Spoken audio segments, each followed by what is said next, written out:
말씀은 출애굽기 12장이에요.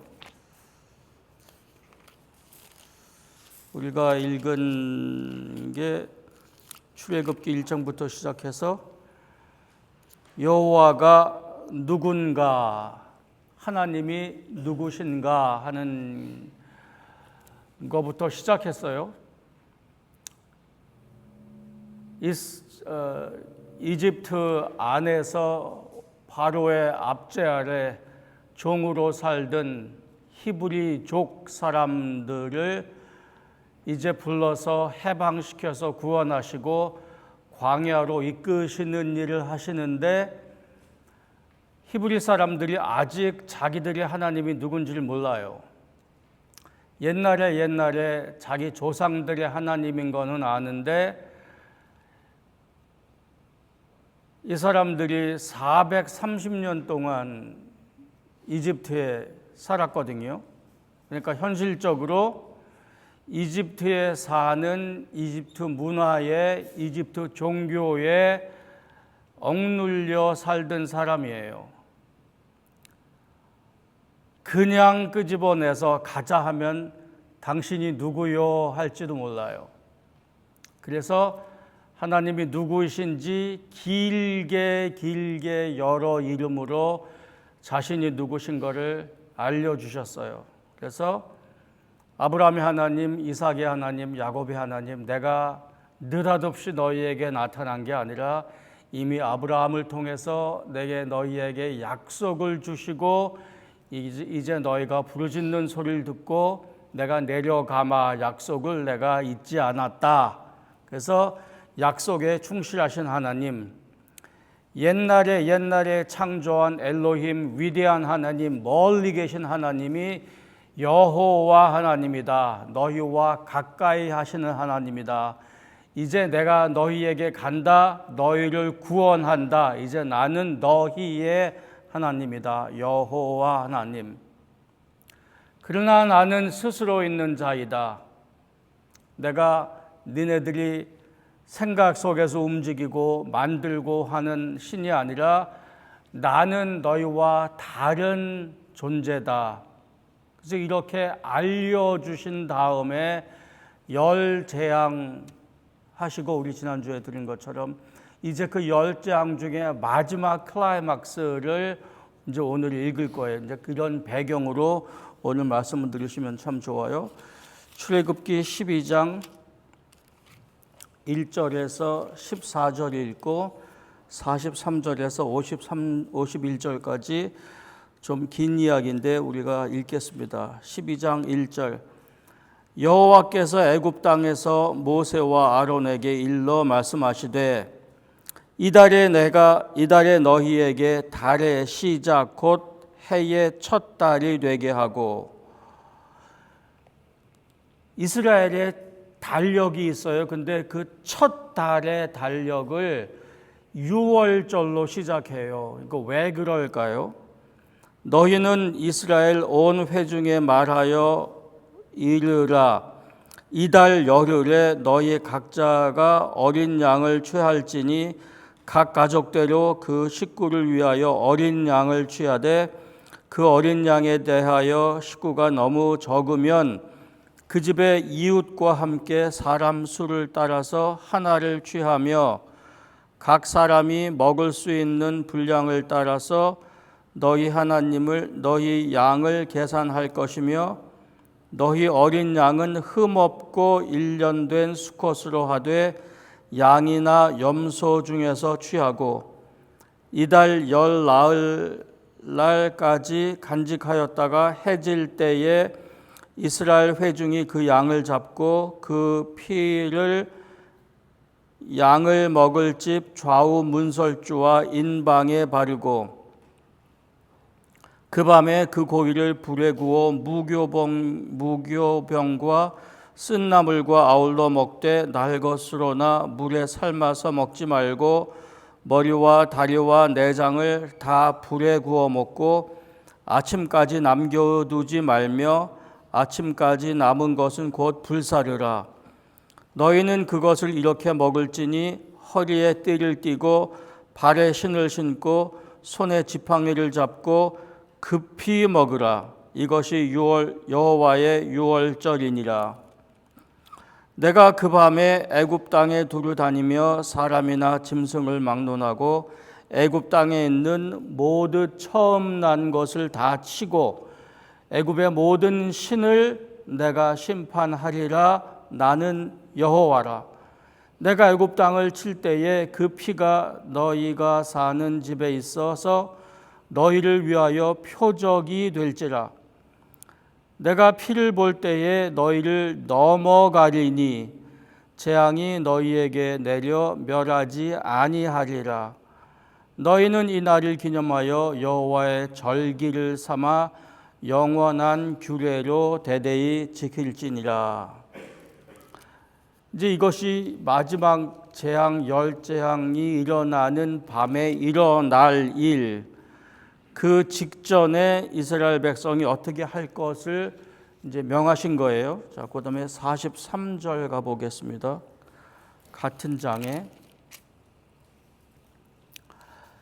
43절부터는 그때에 하신 그 하나님의 구원 역사를 기념해서 앞으로 이스라엘 후손들이 이어서 하라, 그 절기를 정해 주신 거예요.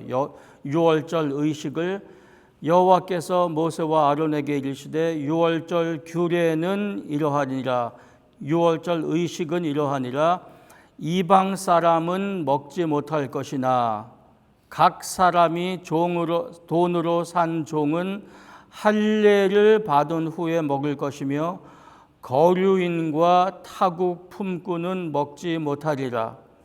한 집에서 먹되 그 고기를 조금도 집 밖으로 내지 말고 뼈도 꺾지 말지며 이스라엘 회중이 다 이것을 지킬지니라. 너희와 함께 거류하는 타국인이 여호와의 유월절을 지키고자 하거든. 저 여기가 참 흥미로워요. 앞에 있는 43절부터 45절까지는 오직 이스라엘만 이걸 지키라 그랬는데, 그래서 배타적인데 48절은 그 반대예요. 너희와 함께 거류하는 타국인이 여호와의 유월절을 지키고자 하거든 포함시키는 거예요. 그 모든 남자는 할례를 받은 후에야 가까이 하여 지킬 것이니 곧 그는 본토인과 같이 될 것이나 할례 받지 못한 자는 먹지 못할지니라. 본토인에게나 너희 중에 거류하는 이방인에게 이 법이 동일하니라 하셨으므로 49절은 좀 일반적으로 아는, 우리가 이제 몇 주 후에 율법을 볼 텐데 율법에 대한 일반적인 상식에 대해서 비해서 많이 혁명적이에요. 주로 율법은 이스라엘을 거룩하게 성별하는 의미로 이해해요. 그래서 너희는 거룩한 백성, 이방인과 다른 백성 구별하고 특별히 그 표적으로 할례를 행하게 해서, 여기도 그 할례가 나오지요. 근데 본토인 이스라엘이죠. 본토인에게나 너희 중에 거하는 이방인에게 이 법은 무슨 법이요? 유월절 규례. 유월절 규례는 앞으로 나오는 이스라엘의 절기의 가장 핵심적인 거예요. 그러니까 이스라엘을 위한 하나님의 구원 역사의 핵심되는 것에 있어서 이방인이나 이스라엘이나 이 법은 동일하다 그 말이에요. 이걸 우리가 잘 기억해야 합니다. 온 이스라엘 자손이 이와 같이 행하되 여호와께서 모세와 아론에게 명령하신 대로 행하였으며 바로 그날에 여호와께서 이스라엘 자손을 그 무리대로 애굽 땅에서 인도하여 내셨더라. 무슨 일이 있었는지를 우리 먼저 살펴보겠습니다. 그 마지막 날, 그 10번째 재앙이 오는 밤에 어린 양을 잡아서 그 가족이 그 양을 다 먹을 수 있으면 어린 양이 큰 양이 아니라 흠이 없는 1년 된 어린 양이니까 작아요. 그러니까 흠이 없는 어린 양을 잘 기억하시는데 이게 이제 신약 성경에도 이런 말이 그대로 나오지요.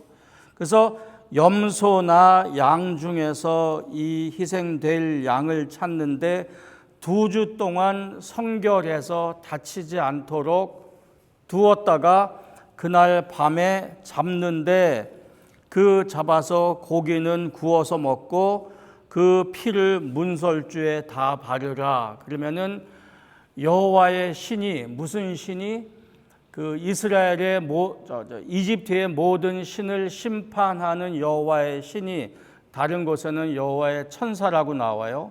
그러니까 이스라엘의 동물이나 사람이나 장자를 우리 그냥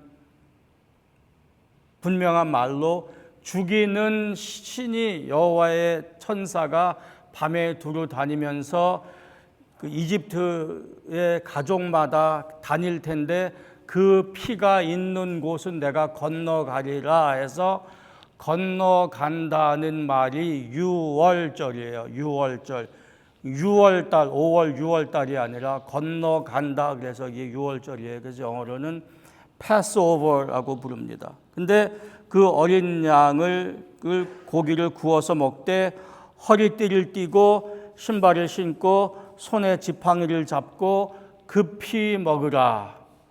그래서 이러한 행동을 1년에 한 번씩 6월절 절기마다 이제 그 영원한 규례로 이제 정하셨어요. 이게 이제 이스라엘 사람들이 눈으로 보고 경험하는 거예요.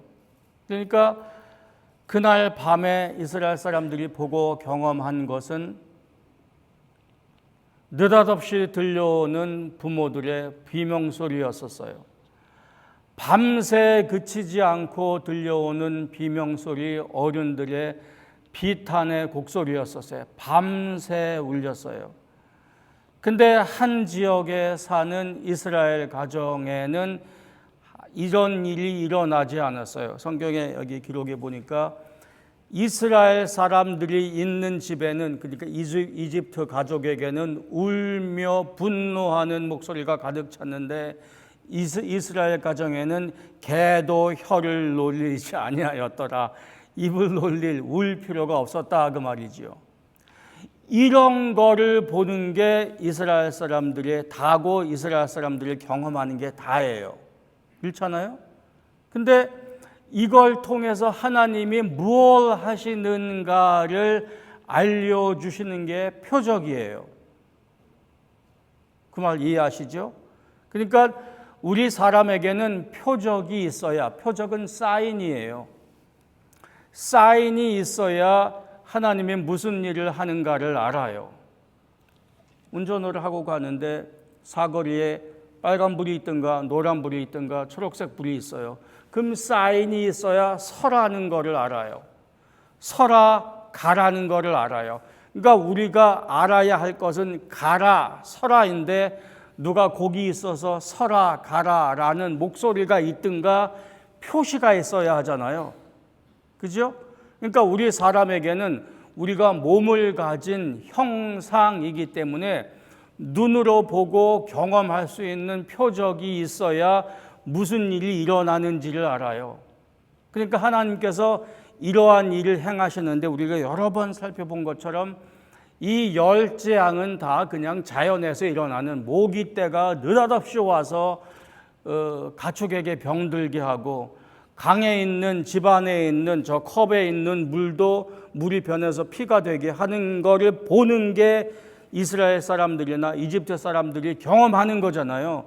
근데 그게 무슨 일인지는 표적을 보여주시지 않으면 사람들이 모르는 거예요.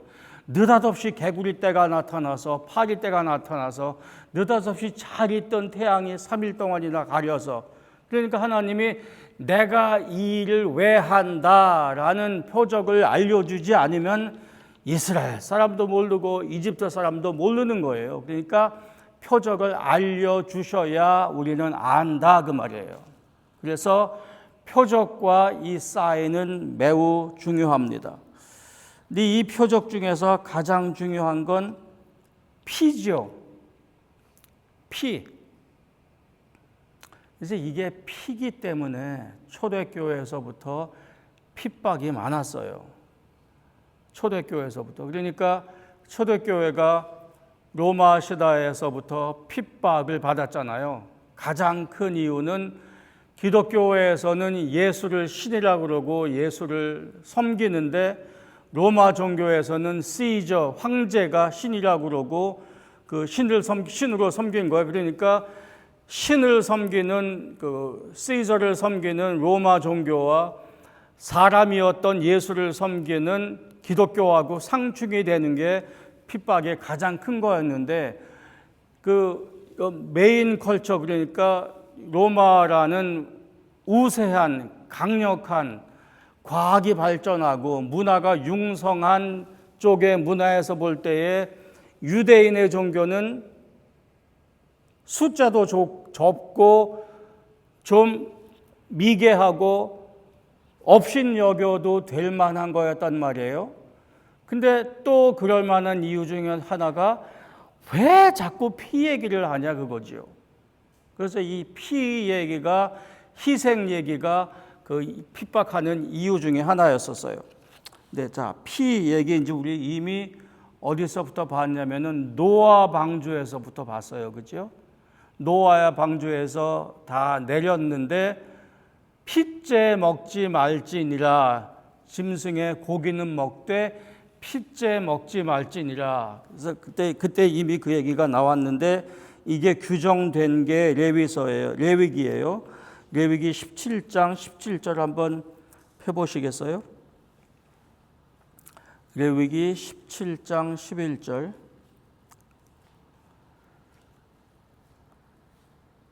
육체의 생명은 피에 있음이라. 이게 히브리 사람들의 정신 구조예요.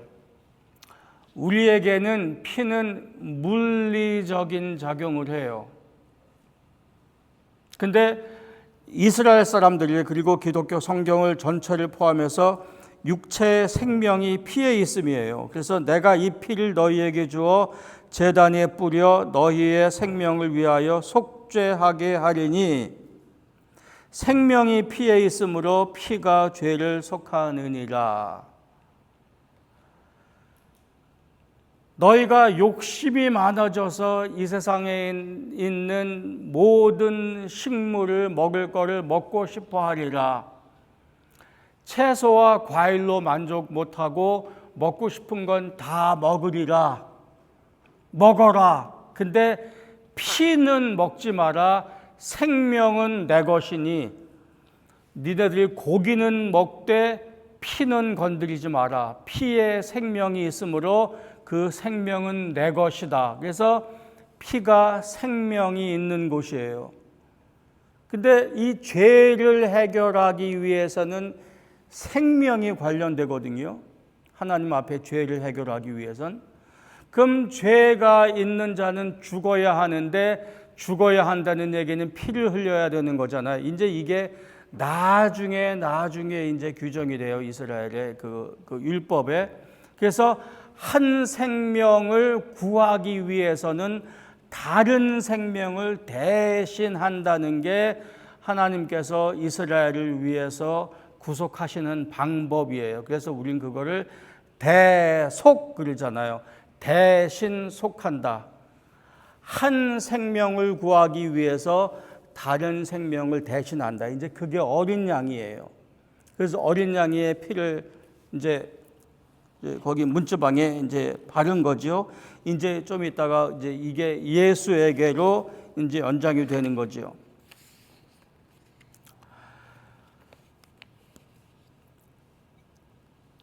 근데 요새 우리는 특별히 현대 개신교는 이 표적과 의식이 주는 주도록 예비되어 있는 신비한 능력, 의식을 행해야 하는 이유를 많이 잃어버렸어요. 종교개혁 지나면서 눈으로 보는 거를 많이 없애버렸거든요. 가톨릭 교회에서 하는 형상 이미지, 그를 아이콘이라고 불렀어요. 그 물체 보이는 것을 다 우상 숭배라고 보고 다 없애고 십자가 하나만 남은 거예요. 그래서 어떤 개신교에서는 아주 급작스러운 개혁주의에서는 십자가마저도 없어요. 그것도 이제 우상이라고 할 수 있어서, 그래서 이제 현대 개신교는 표적 사인이 우리에게 주어서 하나님께서 어떤 구원을 우리에게 이루시는가를 보고 기억하고 깨닫고 그 정신으로 살게 하는 것을 많이 잃어버렸어요. 표적 사인 의식을 안 하면은 그것을 마음속에 기억하면 좋은데 이제 이것도 잘 안 한단 말이지요. 그러니까 무교병이란 것은 이스트를 넣지 않은 빵이죠. 그러니까 이스트를 넣지 않은 빵이 왜 나오냐면은 이제 12장, 13장에 이제 그 얘기가 있습니다만은 여호와 하나님이 오늘 밤이다 가자 해서 나가는데 이스트를 넣고 빵을 부풀리고 할 시간이 없는 거예요. 그러니까 이스트를 넣어도 부풀어지지 않지만 그냥 빵만 반죽해서 나가는 거예요. 근데 여기는 우리는 그냥 어디 가나 빵이 있으니까, 음식이 있으니까 신경 안 써도 되는데 여기는 나가면은 광야란 말입니다. 그러니까 빵을 반죽해서 가야 해요. 근데 보통 이스트를 넣고 부풀려서 빵을 해 먹는데 그럴 시간이 없으니까 급히 반죽을 해서 그거를 등에다 메고 나가는 거예요. 그래서 양의 고기를 먹되 신발을 신고 허리띠를 둘러매고 허리를 동여매고 지팡이를 짚고, 지팡이는 매우 필요해요. 몸을 유지하는 데도 필요하지만 때때로 있는 거의 광야니까 짐승들로부터 보호하기 위해서 지팡이가 꼭 필요해요.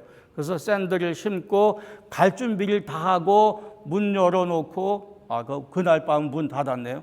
그리고 급하게 고기를 먹어라. 이제 이런 의식을 1년에 한 번 했어요. 그럼 이제 그 자손들이 2세대, 3세대 지나면서 묻잖아요.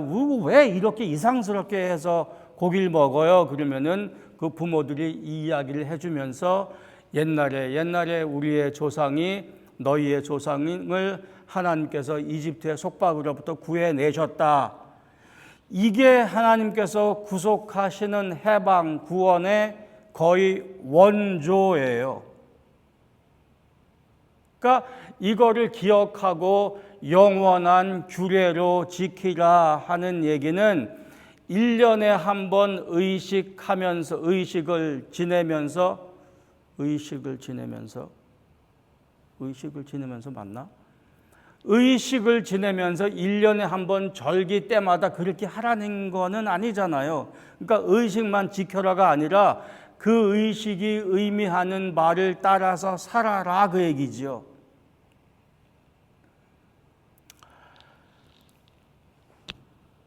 군에 있을 때요, 포병이었거든요. 엄청 큰 포를 움직여서 가야 돼요. 근데 꼭 그 훈련을 2월 혹한기에 해요. 그 포 열 몇 문이 들어갈 만한 넓은 땅이 없어요. 그러니까 밭하고 논이 쉬는 혹한기에 가요. 땅을 파야 해요. 땅이 안 파져요.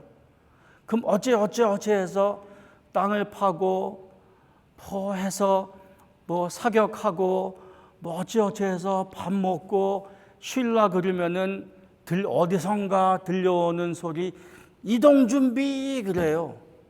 그러면 다 따라서 이동 준비해야 돼요. 근데 그게 밥 먹을 때나 잠잘 때나 그 소리가 나면은 있던 거 하던 거 다 집어치우고 다 팩해서 모아서 그 올라가기도 힘든 트럭에 다 넣고 가야 하는데 그 시간을 재는 거예요. 이제 그게 훈련이에요.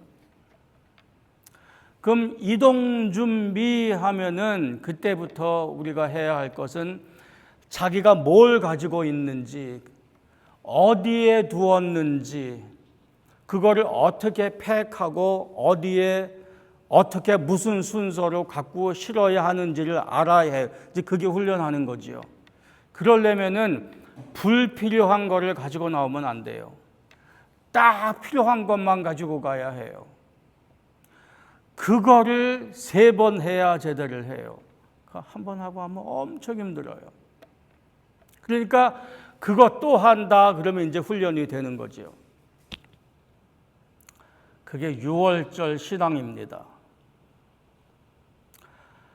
6월절 규례는요, 6월절 절기는 하나님께서 첫 번째는 이스라엘 백성에게, 그리고 두 번째는 이 이야기를 읽는 우리에게 초청하시는 거예요.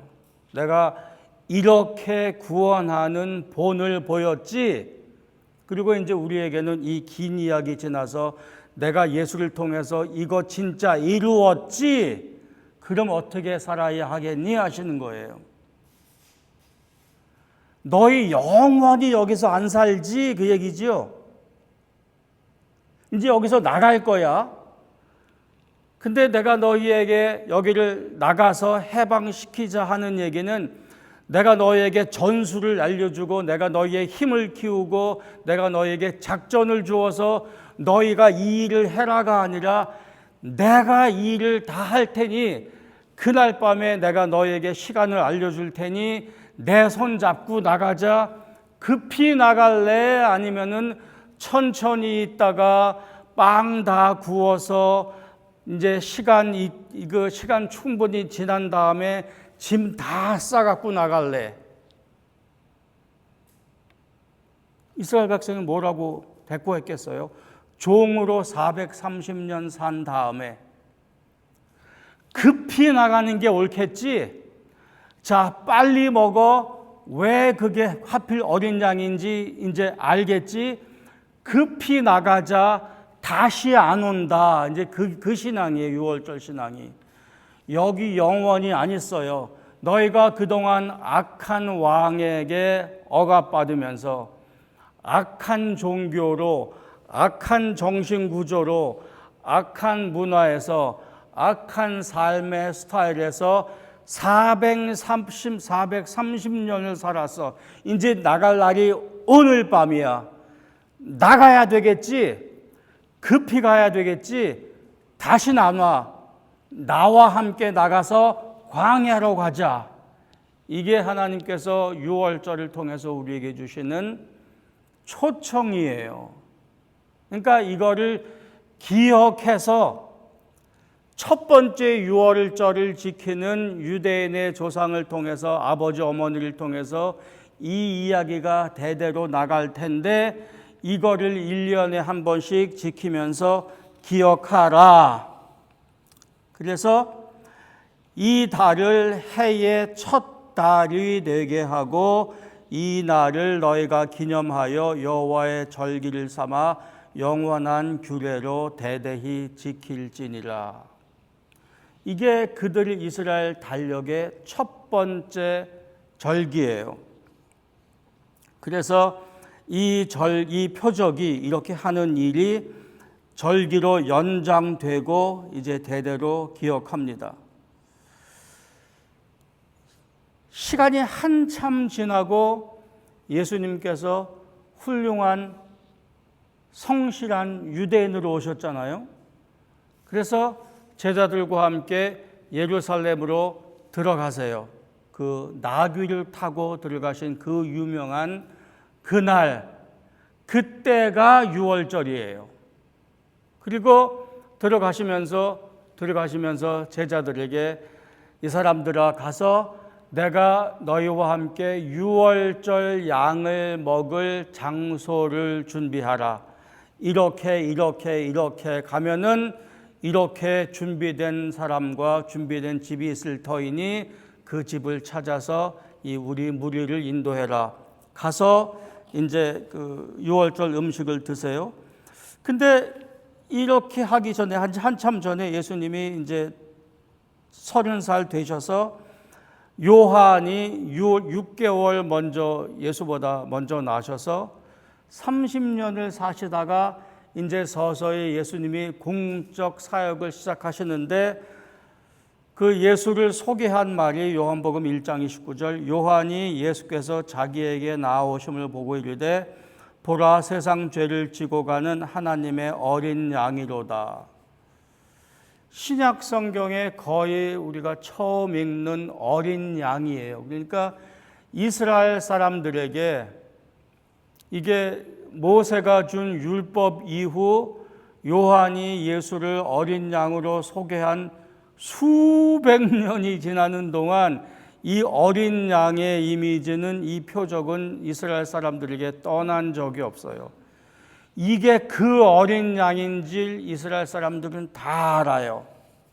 그리고 예수님이 이제 드디어 그 성문으로 들어오셔서 유월절 음식을 먹자 하시면서 어린 양을 이제 언급을 하세요.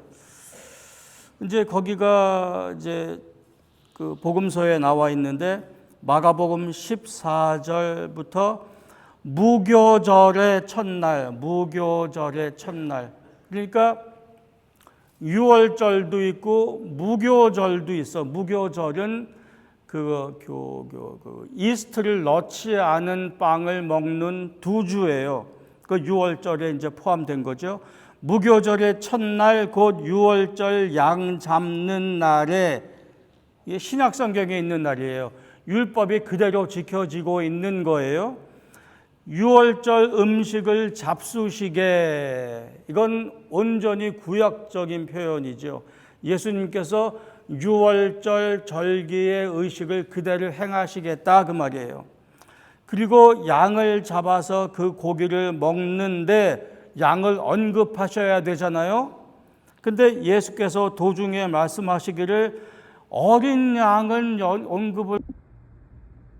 언급하셔야 되잖아요. 근데 예수께서 도중에 말씀하시기를 어린 양은 언급을 안 하세요. 양이 그 유월절의 핵심인데, 그리고 대신 이렇게 이야기하세요. 받으라 이것은 내 몸이니라, 마시라 이것은 내 피니라. 모세가 준 율법 이후 수백 년 지난 후에 아직도 예수께서는 유월절과 무교절을 지키러 성실히 지키시는 유대인으로 유월절 집으로 가셔서 이제 드디어 유월절 양을 드세요. 근데 양 얘기는 안 하시고 느닷없이 자기 피, 자기 살, 자기 몸을 이야기하세요. 이 말을 들은 제자들은 무슨 생각을 했을까요? 제자들은요, 예수님께서 하시는 말 듣고 당황한 적이 한두 번이 아니에요. 거의 매번 예수의 말을 들을 때마다 당황스러워요. 안식일을 안 지키면은요, 돌에 맞아 죽을 수 있어요. 근데 안식일을 안 지키실 뿐만이 아니라 안식일이 사람을 위하여 있느냐, 사람이 안식일을 위하여 있느냐, 요즘같이 말하면요, 이건 엄청난 자유주의예요. 문자에 매여 있지 아니하시고, 율법이라는 문자적 의미에 매여 있지 아니하시고, 거기서 나오셔서 어떻게 보면은 어떤 이미지로 보면은 율법과 문자를 위해서 재해석하시는 거예요. 지금 하시는 게 그거예요. 몇백 년 동안 지켜온 유월절과 무교절을 지난 과거를 돌이켜보면서 이거를 재해석하시는 거예요. 그러면서 어린 양 언급을 안 하시고 어린 양을 언급해야 할 자리에 내 살과 내 피를 이야기하세요. 그래서 요한복음에서는 6장에서는 내 살을 먹고 내 피를 마시는 자라야 내게 상관이 있고,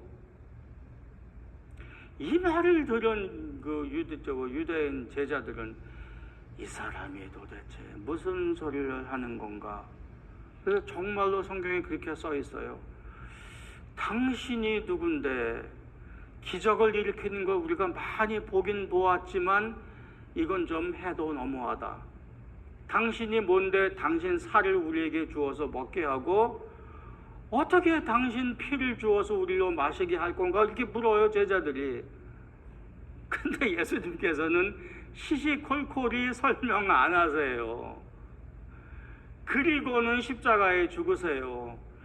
죽고 난 다음에 제자들이 깨닫는 거지요. 그때 가서 어떻게 깨달아요? 예수의 사건이라는, 예수의 십자가라는 사건, 예수께서 하신 말씀이라는 렌즈를 통해서 과거에 있었던 이스라엘의 율법을 보는 거예요. 그러니까 예수를 통해서 율법을 재해석하게 되는 건데, 우리식으로 지금 이야기를 하면은 수백 년 전에 이야기를 하시고 이스라엘로 하여금 지키게 하셨던 그 표적, 하나님께서 어린 양으로 무슨 일을 하시는가 하는 거를, 그때는 어린 양을 가지고 성전 가서 제단에 가서 제사장이 그 피를 흘려서 드렸는데 그 목적을 이제 예수께서 이루셨다, 이제 그 말 하시는 거잖아요. 첫 유월절에 희생되어서 피가 이스라엘 백성의 문에 발리워졌던 그 어린 양이 바로 예수 자신입니다. 그래서 어린 양, 1년 된 어린 양, 흠없고 1년 된 어린 양, 죄 없이 태어나시고 죄 없이 죽으신 예수를 지칭하는 거죠. 이제 내 몸을 먹고 내 피를 마시라. 그럴 때에 하나님께서 예비하신 대속의 희생이 너희에게 완성될 것이다. 그래서 구약으로부터 예수님께서 이르시는 구속의, 구약으로부터 예수님께 이르는 구속의 전개는 이스라엘의 절기에 매우 중요합니다. 그러니까 이스라엘의 절기를 따라가다 보면 유월절, 무교절, 이제 곧 좀 있다가 몇 달 뒤에 볼 텐데 그 오순절 등등등을 이스라엘의 절기를 따라가다 보면 그게 예수님께 연결이 돼요. 그래서 구약을 읽어야 합니다. 절기는 하나님께서 예수를 통하여 이루시는 구속을 예시적으로 보여줍니다. 앞으로 이루어질 일들, 왜 하느냐, 어떻게 하느냐를 보여주세요. 그래서 유월절은 이스라엘의 시작이에요. 유월절은 이스라엘의 시작입니다. 그 전에 이스라엘 백성이 히브리족으로 있었어요. 근데 드디어 하나님께서 아브라함을 통해서 내가 너를 통해서 구원받는 민족을 이루고 내가 너를 열국의 아비로 열국의 어미로 세웠으니 이 일을 이루어지게 하리라 한 일이 드디어 이스라엘 백성을 통해서 이루어지기 시작하는데 그 시작이 바로 여기란 말이죠. 이게 유월절의 시작이고, 그렇기 때문에 이게 1년의 시작이고, 그리고 이스라엘 백성 정체성의 시작이지요. 그 전에 이스라엘 사람들은 바로 아래 억압받는 종이었어요. 신분이. 이제 하나님의 자유로운 백성이 된 거예요. 그 당시에 이스라엘로 안 불려졌지만 이제 드디어 앞으로는 이스라엘로 불려지기 시작하고, 이제 우리 12장 13장 보고 있는데 19장 20장에 가면은 이제 당신의 하나님의 백성으로 이제 지칭이 되면서 하나님의 법이 주어지죠. 그러니까 바로의 법 아래 살다가 하나님의 법으로 이어지는 그 과정의 시작이 유월절인 거죠. 그러니까 유월절이 이스라엘의 시작이고 이스라엘의 정체성의 시작이에요. 또 다른 말로 하면은 새로운 생명의 시작이에요. 430년 종살이를 마치고 탈출했습니다. 탈출하면서 거지로 나온 게 아니라 종으로 나온 게 아니라 11장 2, 3절에 보니까 모세는 바로의 신하와 백성들의 눈에 아주 위대하게 보였더라. 모세하고 아론이 바로와 그 신하들에게 얼마나 업신여김을 받았어요? 열 재앙이 끝나기 전까지. 이집트는 위대한 제국이에요.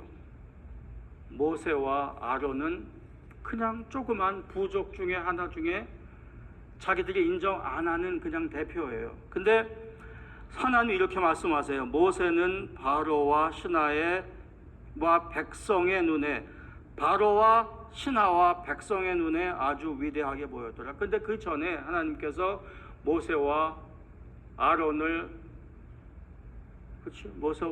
바로에게 보내면서 내가 너희를 바로에게 그 신하들에게 신과 같이 되게 하겠다 그러셨거든요. 그리고 그 백성으로부터는 이스라엘 백성이 나가면서 빨리 가십시오 했지 붙잡지를 않았어요. 너무나 재앙이 무서우니까. 그러면서 금, 은, 훌륭한 의복을 다 준 거예요. 이제 가십시오 하면서. 그러니까 거지로 나온 게 아니라 해방된 새로운 백성으로 나온 거지요.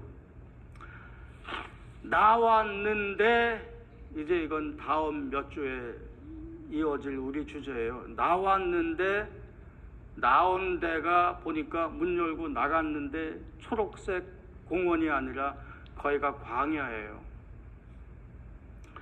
샌들 신고 허리 동여매고 지팡이 들고 무교병 딱딱한, 이거 안 먹기 싫어하는 빵이에요. 그거 짊어지고 손잡고 다 나왔는데 나오니까 거기가 광야예요. 이제 그럼 어떻게 살 거냐, 이게 우리의 질문이어야 해요. 지금 우리 늦었어요? 저 사람 왜 왔다 가죠? 우리 시간 괜찮죠? 네, 12시까지. 우리 나머지는 다음 시간에 이어서 하기로 하겠는데, 우리 6월절이 옛날 이야기이긴 한데, 그리고 6월절의 의미와 목적을 예수께서 이미 이루셨는데 우리는 예수께서 다시 오실 때를 기다리고 있는 거죠. 6월절이 우리에게 의미 있는 이유는 아직도 우리는 저 광야에 있어요. 우리는 아직 새하늘과 새 땅에 안 갔거든요. 교회도 아직 세상에 있어요. 우리가 세상이에요. 우리가 아직 광야에 있어요. 그럼 여기서 우리는 어떤 신앙 가질 거냐? 그게 6월절 신앙이에요. 이집트에서 유대 백성들이 악한 왕의 압제 아래 있다가 해방되었듯이 우리가 똑같은 해방을 맞았어요. 근데 온전하게 해방이 이루어져서 그 목적이 이루어진 게 아니라 예수께서 다시 오실 때까지 우리는 자유로워진 하나님의 백성이지만 아직 광야에 있단 말입니다. 아직 우리는 6월절 규례를 지켜야 해요. 아직 우리는 쓴 나물, 지팡이, 신발 신고 밥 먹는 것, 그 이스트 들어가지 않은 밥 먹는 것, 구워서 삶지 말고 시간 많이 걸리는 거 하지 말고 빨리 구워서 먹으라 하는 의식을 지켜야 해요. 그 의식이 중요한 게 아니라 6월절 신앙을 지키라 그거죠. 이러려면은 간소해야 해요. 내가 가진 물건이 어디 있는가를 알아야 해요. 이거 빨리 팩할 수 있어야 해요. 이동 준비하면은 빨리 팩해야 해요. 거기다 대고 대대장님, 우리 FDC는요, 이게 그거 챙길 게 많아요. 20분만 더 주십시오 했다가 그냥 얻어맞는 거죠. 시간을 재서 해야 해요. 이게 6월절 신앙이에요. 여기 오래 안 있어요, 우리. 6월절은 우리에게도 필요합니다. 기도하겠습니다.